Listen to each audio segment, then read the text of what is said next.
So Boris, it's been another spectacular year on the calendar. You've been working with Novak this year. How's that partnership been for you so far?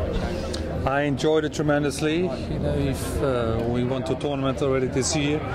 Obviously, it's very crowded at the top. Nadal's still #1, but my man is knocking at the door. On the other hand, you have Stan Wawrinka with a spectacular year winning the Australian Open, and Roger Federer is back as well. So it looks like it's up for grabs who will finish #1 out of those 4 guys. Has it been enjoyable for you to go from the commentary box, if you like, to the practice court again? Well, back to where I'm from, really, back to the practice court, back to you know, working with my racket. Obviously, I've been injured a little bit, so I couldn't really play as much as I wanted to. But you know, he has to run. I don't have to run anymore. I have to tell him how to run.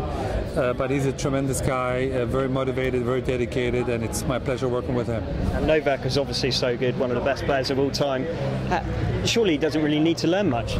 Well, you would think so, but obviously, you know, along the years, players get used to your strength, they get used to your style of playing, so you have to add new dimensions, you have to think a little different today than you have maybe 2 or 3 years ago.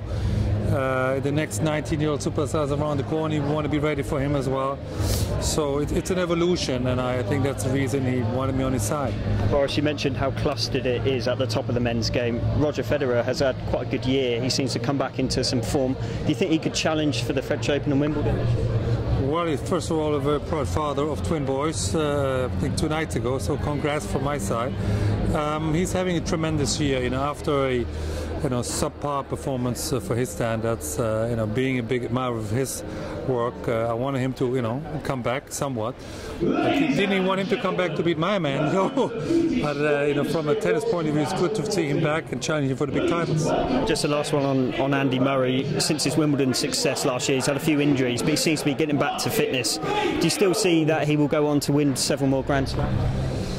Why not? He's still young. He obviously had a serious back injury, surgery for that matter, and he took a couple of months off. And it takes a lot of time to come back after injury, and he split with Van Lendl. So you know, still the Wimbledon champion. Nobody's going to take away from him. But you know, once he's fully fit, played enough matches, played enough tournaments, I don't see a reason for him not to win Grand Slams anymore.